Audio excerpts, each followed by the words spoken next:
Hi guys, and welcome to another video. Today I've got a good one for you. If you watched my last movie ranking video, then you know I love the director Christopher Nolan. So today I'm going to be ranking all of his movies from his most unknown to his most famous. I have seen all of these movies at least once, with some multiple of 10 times. There are 12 total, so join me as I rank them all from worst to best. Please welcome to the stage, Mr. Christopher Nolan!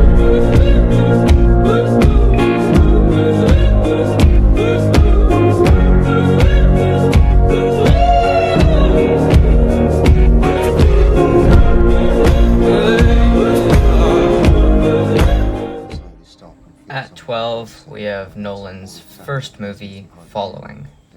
Nolan's ultra-low-budget 1998 directorial debut was cobbled together while he was working full-time using available light and cheap film stock. It does feel very much like a student effort, ambitious, awkward, bursting with ideas, but often downright amateurist. Still, you can see the talent, and there's a lot of fascinating elements here that would later re-emerge. A non-linear narrative, manipulative characters, a plot twist ending, the human psyche represented in material form. The irony at the movie's center about a man who robs people to make them more appreciative about their lives is pure Nolan. Anybody interested in the director's films should check this one out. Number 11, Insomnia. This adaptation of the 1997 Norwegian crime thriller about a troubled cop with a past who, while investigating a murder in a small town in Alaska, accidentally kills his partner and then tries to cover up his crime, showed that the director could go from making low-budget indies to successful studio projects. Insomnia is impressive in many regards. Al Pacino is effectively haunting as the lead, and Robin Williams, at the time eagerly trying to shed his image as a funny man, is appropriately creepy and pathetic as the subjected murderer. Plus, there are loads of atmosphere, but the movie is also at times dreadfully dull, though I would still recommend you checking it out at least once. Into the top 10, we have Tenet. There are parts of Tenet that feel like they were crafted as a direct response to those who criticized Inception for being too explosion-heavy. You can almost hear Nolan yelling, "Okay, wise guy, how do you like it when I don't explain things?"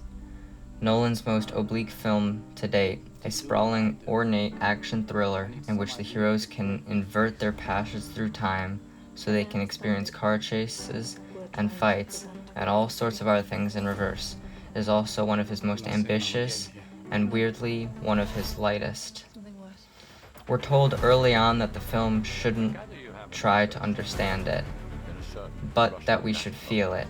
That's pretty solid advice. Unlike The Big Sleep or Parallax View, Tenet is a movie built out of brilliant and often beautiful set pieces, whose overall placement in the broader puzzle is not always clear. That's not to suggest, however, that the film is frivolously or meaningless. The idea that our future selves can hold swat to our present-day selves is adorably Nolan-esque notion that plays across pictures like Memento, Interstellar, and Inception, and how wonderful it is to see a filmmaker tackle a big modern genre movie is such challenging fashion and on such a massive scale. Maybe some would call it a flop, but if it is, it's the kind of flop that only Christopher Nolan could make. It would have been fun to go back to the theater for repeat viewings of Tenet's initial run to pick apart the timeline story, but the COVID-19 pandemic rendered that pretty much impossible for most of us. That said, Tenet might be the Nolan film I enjoy revisiting the most nowadays, now that I can watch it on repeat for home video. I would also recommend that you watch this movie too. I'm gonna say that a lot this video. I like nearly all of his movies.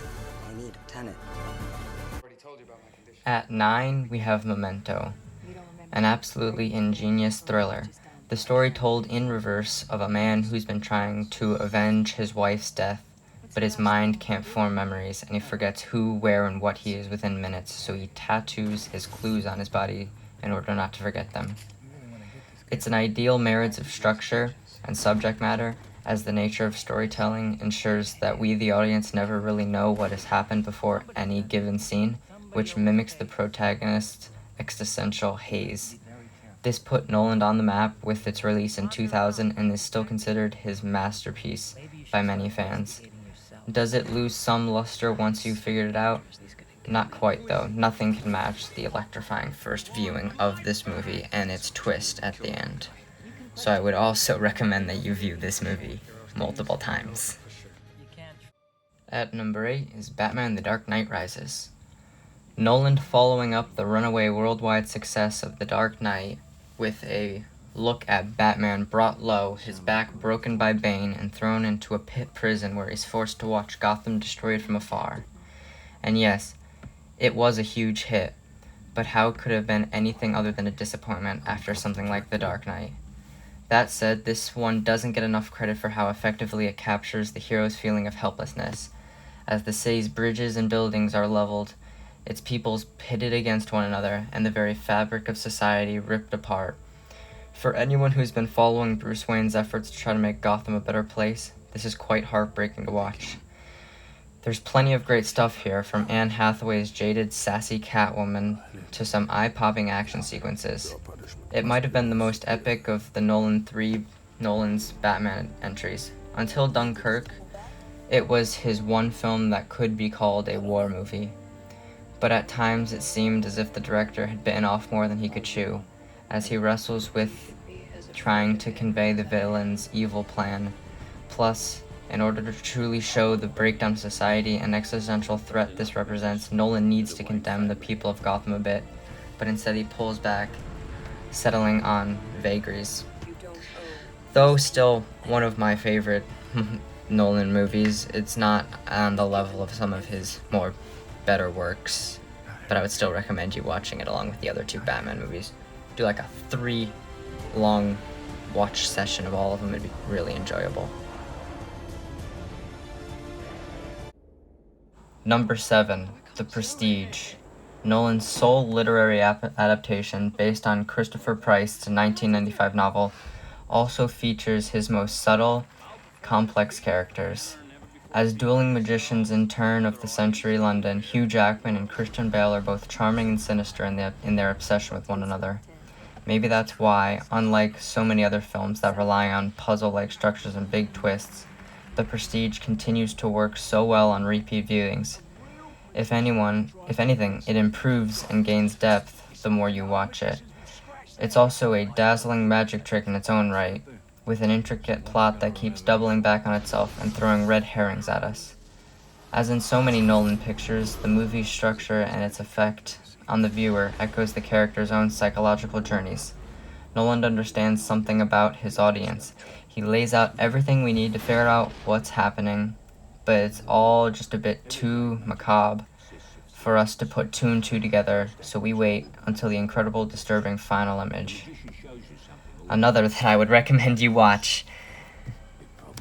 So just go watch all Christopher Nolan movies, they're all fabulous. Number 6, Batman Begins.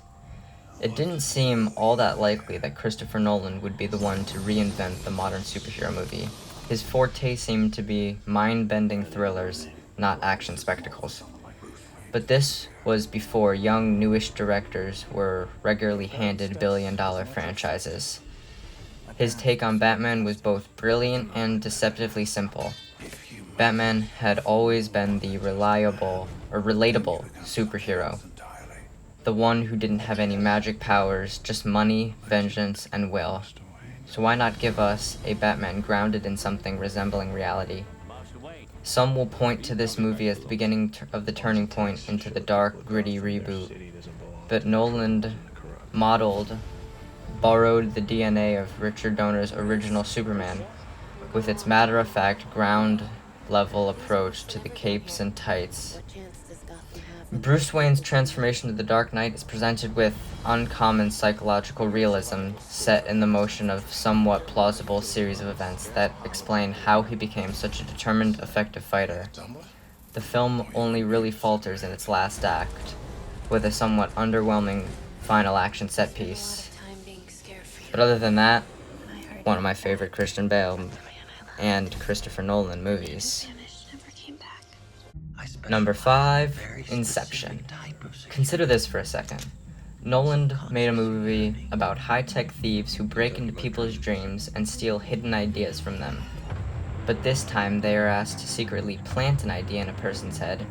So they go into that person's dream, but in order to hide their actions, they have to go several dreams down so they can create a dream inside the guy's dream so they can go into the next dream, then do it again.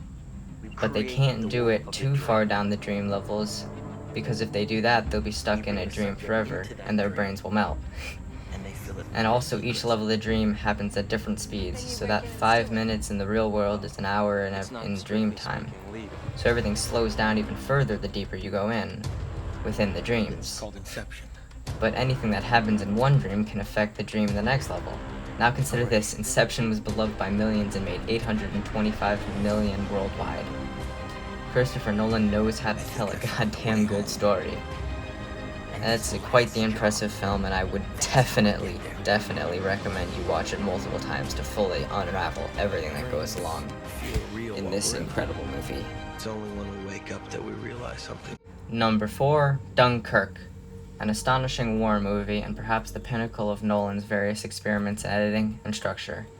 In the retelling of the British evacuation of France in 1940, the result of the early disastrous defeat against the Nazis, the director intercuts 3 narrative timelines of differing lengths, which lead to some surprising twists and turns in the story. But perhaps most importantly, it's a film that shows Nolan is willing to let go a little bit, to trust his audience to get what is going on without having to resort to a lot of exposition and dialogue. In the process, it does away with many of the cliches of the war genre. No strategy meetings, no scenes of people explaining what we're fighting for, etc. Instead, it's a tight, terse, and tense form of opening from front to last. For what it's worth, and somewhat ironically, it might also be the most hopeful picture Nolan has ever made, which is kind of funny, compare that it was a war movie. But I would also recommend you watch it because it's another great Christopher Nolan film. Into the top 3 now, we have Batman the Dark Knight. If nothing else, this is one of the most influential movies of our time. The entire DC universe of superhero tentpoles was basically built around its success, but none of its imitators have come close to matching the sweep and power of Nolan's second Batman entry, which is really a gangster epic masquerading as a superhero flick. And at the center of it is one of the greatest performances of the decade, with the late Heath Ledger's wild, disturbing, charismatic turn as the Joker, making a perfect foil for Christian Bale's wounded, tormented Batman, with a story that could easily have been made for 3 separate movies, and each insane set pieces topped by the next one. This is a rare comic book film that earns the obsessive quality of its fandom, but it's also because Nolan doesn't shy away from tackling philosophical, moral, and political issues. When Batman turns all of Gotham's cell phones into a citywide sonar system, he is essentially confirming Bush-era surveillance tactics. Or is he simply debasing himself and betraying his own ideas, essentially falling into the Joker's trap?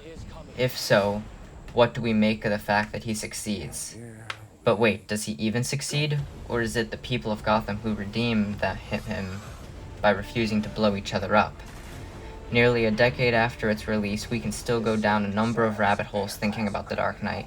There are very few movies in any genre about which you can say that.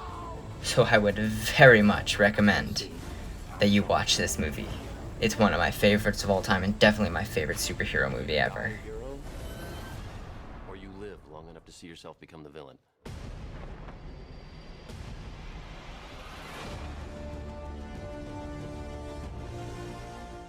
Number 2, Interstellar.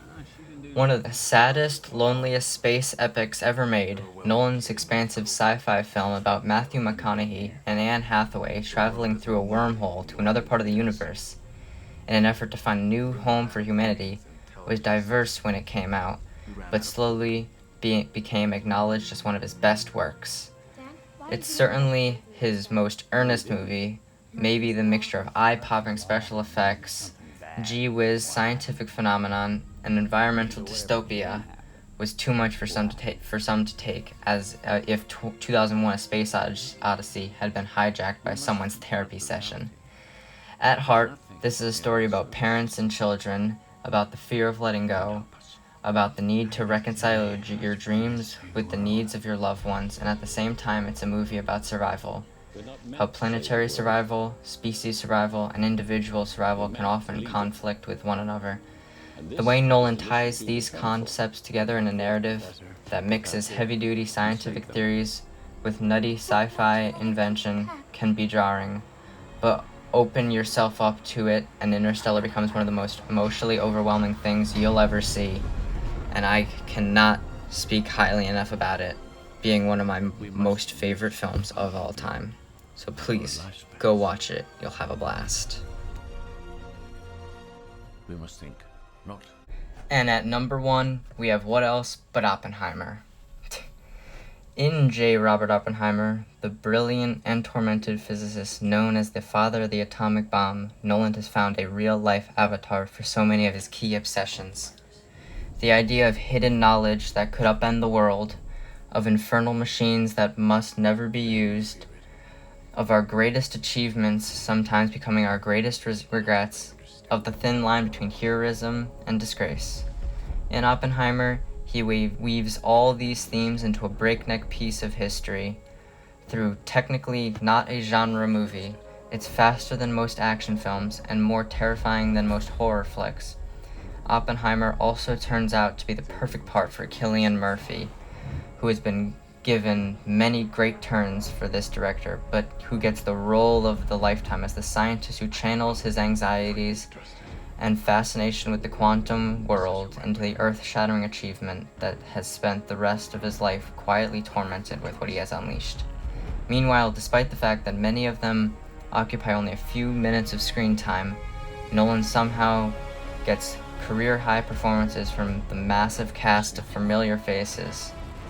Seriously, I could watch these scientists arguing for hours and hours. The whole film builds and builds and builds majestically until a shattering finale that might well have been the most emotional, resonant moment in Nolan's entire filmography. I cannot say enough good things about this film. All that I can say is that you need to watch it in IMAX. It's a real show, so go watch it and enjoy it. I hope you enjoyed this video. Recently I've been switching up content styles a little bit and started to work on some more movie-focused videos because you guys have been seen to be liking those a little bit better. So if you enjoyed it, please leave a like and sub if you want to. It's completely up to you, and have a great day. And go watch some Christopher Nolan movies, because I just can't say enough good things about him. He's truly a genius. Go have a good day.